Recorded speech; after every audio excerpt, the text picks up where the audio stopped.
Imagine you're a law-abiding citizen, and your cousin commits a crime.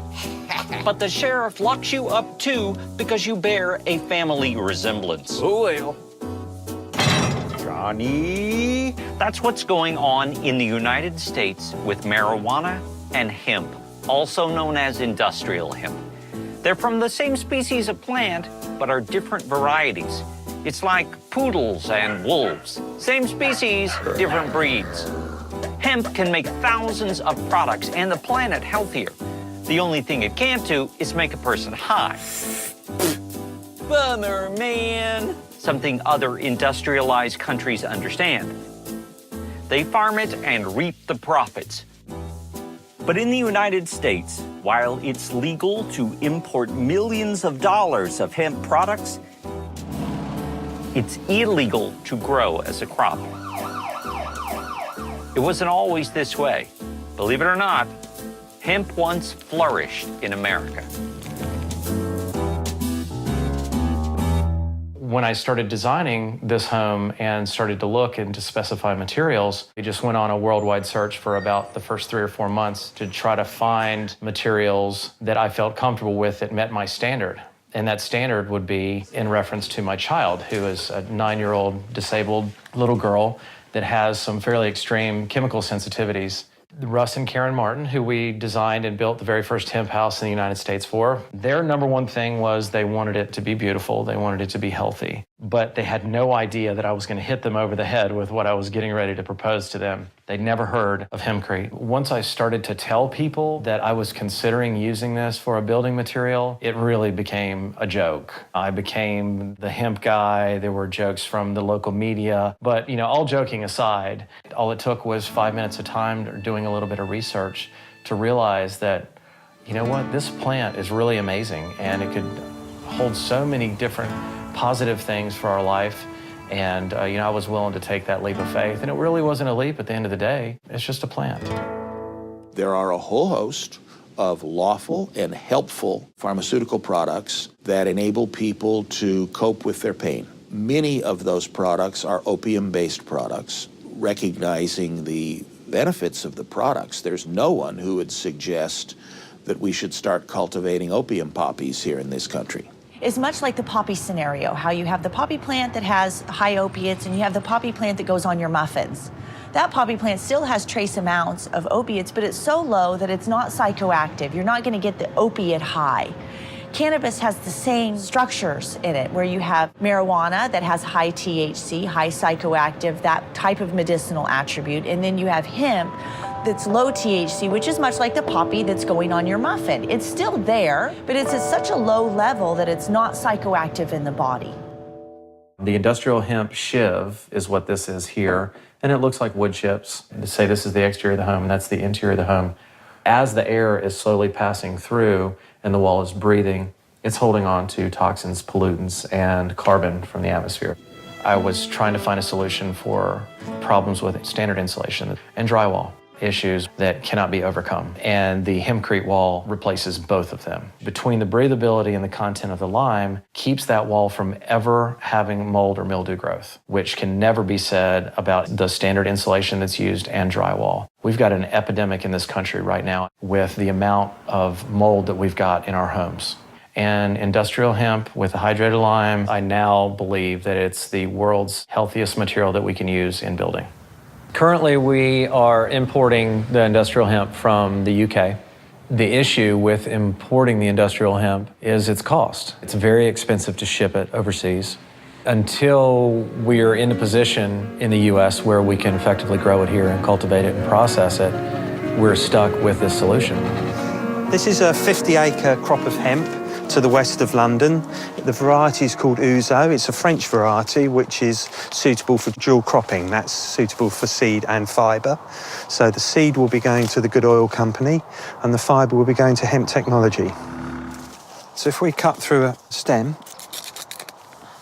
you can separate the fibres from the woody core, and that's why the factory is called a decortification plant, because it separates that woody core from the fibre that runs up the outside of the stem. And it's the fibre that goes into loft insulation, car door panels, and it's the woody core that is mixed with lime cement to make hempcrete for construction. The project that the hemp pod is a fundamental part of is a 3-year project which is funded by DEFRA, the Department of Environment, Food and Rural Affairs, a UK government institution, and supported by various industrial partners because they believe in the potential for this. And here's the inside of the hemp pod. You can see we've got sensors on all 4 walls. The whole theory behind the construction is to allow it to breathe. So you don't want to be putting impervious materials in the wall. You don't want to put plastics or seal it up. That's one of the problems with a lot of modern houses. They try and seal them and you get this awful sort of sick building syndrome. Sick building syndrome is caused by the materials in our houses. These materials are made of all kinds of chemicals, which we breathe and touch continually, making us sick, even though we may have no idea why. When the humidity is constant, you breathe better. You don't have any illness. It is delighted us how you can build a house in a normal way using that material. Once it's built into the building, it's fire resistant, it is a good thermal resistance, and it's good for the living environment. A better insulation in these houses.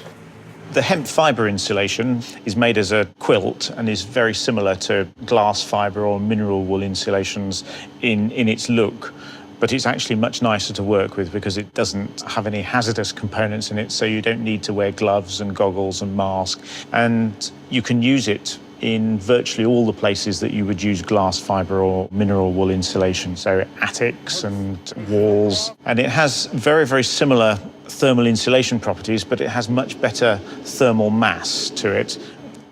Plastics is a major problem, and that's why the hemp plastic sides, the hemp biocomposites, one of the most exciting things that we can possibly be looking at the moment.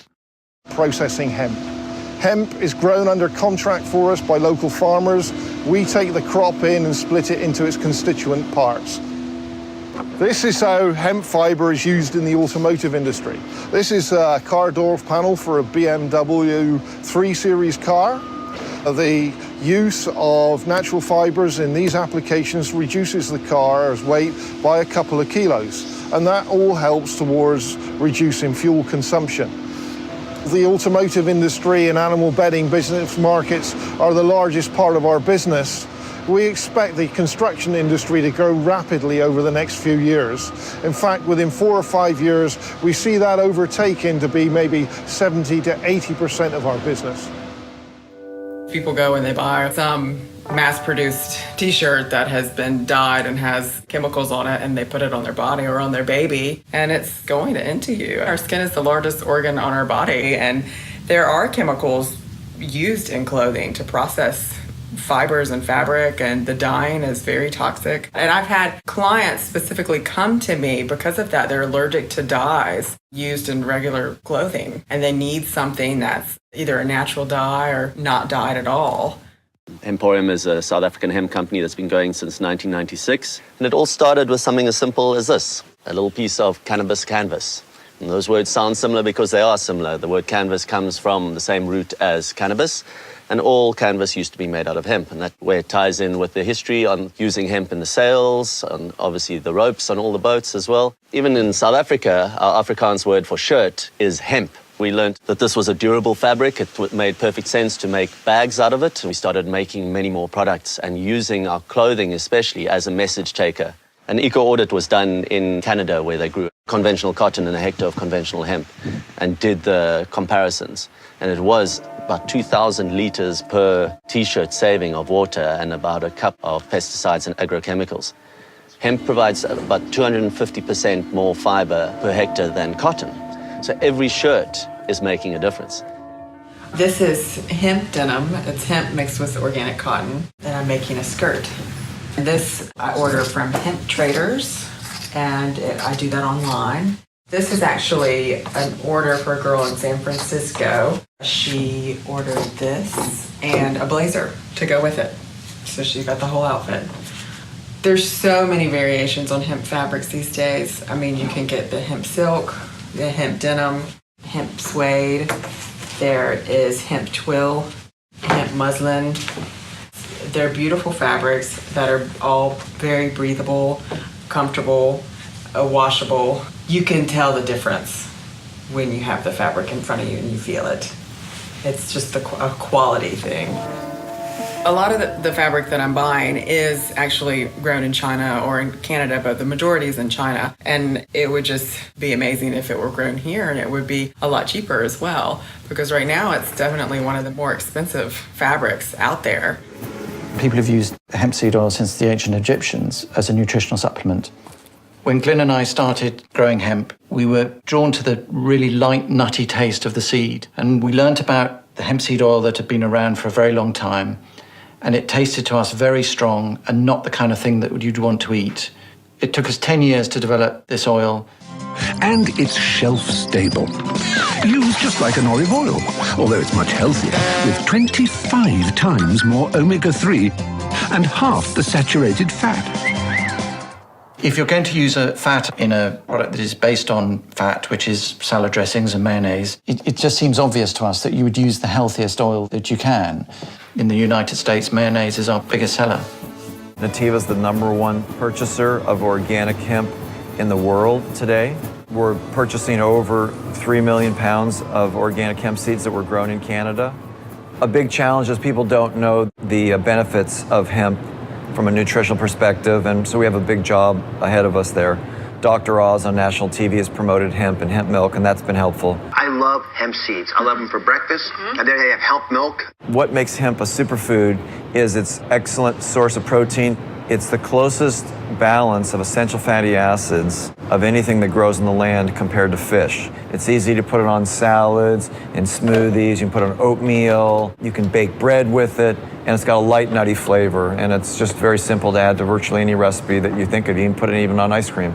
Doctors recommend eating deep sea fish, flax, and hemp internally because we're chronically deficient in our diet for omega-3. We need it for healthy brain function, good skin, and topically in cosmetics, that omega-3, the skin can just incorporate it directly into the sebum. And in our soap, what we found is it really made the lather smoother and less drying. So it's been an important superfat ingredient in our soaps for over 15 years. A lot of soap is petroleum-based. When you're using that, you're putting petroleum on your skin, and it's just not healthy. With hemp-based soap, you have no toxins. The history of hemp. Year zero, the Big Bang. The universe begins 150 million years ago. Plants debut, including hemp. The dinosaurs didn't notice. 800 BC, China. The first cloth fabric is made from hemp. 1200 BC, hemp fiber is used to construct the pyramids. 1425, knights drink hemp beer. 1492, Columbus floats to America using hemp sails and rope. Oh, dang it! 1776, the Declaration of Independence is drafted on hemp paper. 1889, Van Gogh paints masterpieces on hemp canvas. 1942, patriotic farmers plant hemp crop for war effort. 1970, the Controlled Substances Act is signed into law. Industrial hemp is classified as marijuana, and farming it becomes illegal. The modern interest in hemp began in the 1980s. There was a book published by a guy named Jack Herer called The Emperor Wears No Clothes, re-educating people about hemp's long history and the many benefits of the crop. It wasn't really in the history books anymore, so you didn't learn about it in school. In 1916, USDA botanist Leicester Dewey proved that hemp produces 4 times more paper per acre than trees. But America's hemp industry battled competition from other, easier-to-process crops like cotton. The government's Reefer Madness campaign in the 30s linked marijuana use by Mexican immigrants and jazz musicians with wild tales of crime and debauchery. The Marijuana Tax Act of 1937 contained penalties effectively prohibiting the devil's lettuce. It also regulated what was left of the hemp industry out of existence, despite a 1938 Popular Mechanics article calling hemp the new billion-dollar crop. Uncle Sam loved hemp again when the fiber was needed in World War II and encouraged children in 4-H clubs to plant seeds. The last commercial hemp crops grew in the late 50s. In 2010, Dewey's diary is discovered and reveals the Pentagon was built on land where he grew hemp for the U.S. government.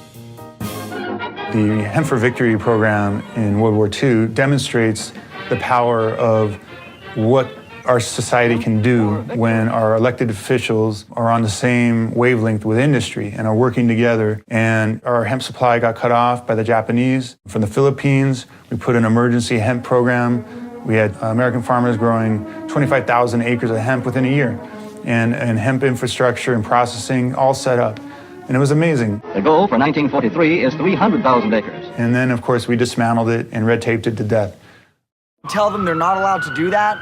Law enforcement's objection to cultivation of industrial hemp has nothing to do with the end products that are sold. We have no interest in interfering with those products. Those are lawful products. By all accounts, they bring certain benefits to people who use them. 15 days after 9/11, they published in the Congressional Record a new regulation that would equate hemp foods and our candy bars, our hemp, in the same category as heroin. And it was going to make it illegal for us to sell, and if I continue to sell, I would face jail time of 10 to 15 years. And we thought this was outrageous, and we partnered with Dr. Bronner's and Nature's Path and the Hemp Industry Association and sued the U.S. DEA in court. And luckily we were successful and won in 2004, and now hemp foods as a precedent is legal to consume, and the court ruled the DEA should stay out of regulating foods when hemp is a legal, healthy product and there's no connotation to drugs at all. The Canadian farmers and industry has a market lock on U.S. thanks to drug warrior idiocy in the United States. It says, here's this huge exploding market of hemp. Here you go, Canada. And American farmers are totally cut out of it. It's all about economic development, that right now they're holding back American farmers, American manufacturers by refusing to let farmers grow hemp. It's only hurting us. The Industrial Hemp Farming Act would redefine industrial hemp as distinct from marijuana, and it would specifically define it as cannabis plants that have 0.3% of THC, THC being the active ingredient in marijuana that gets somebody high or less. And then it would allow states that want to allow their farmers to grow hemp to regulate it. And it's bipartisan support. We have both Republicans and Democrats on the bill. And it's been one of the interesting things with hemp is that it's really not a partisan issue. You know, in almost every state where we've ever passed a bill, we've always had Democrats and Republicans who have supported it. It's amazing how difficult Congress has been and how unwilling to hold hearings. The Obama administration totally unwilling to even meet with us to discuss this. Our point is, once again, we're stuck with the federal government standing in the way of states that want to move forward with this. There's been a lot of talk about sustainability, but sustaining what we are doing at the moment on the planet is probably not possible. So it's more a question of resilience building, if we're really honest. We have to prepare for the type of shocks that just might happen. The systems we have built to exist on this world at the moment are very sophisticated, but very frail because of that.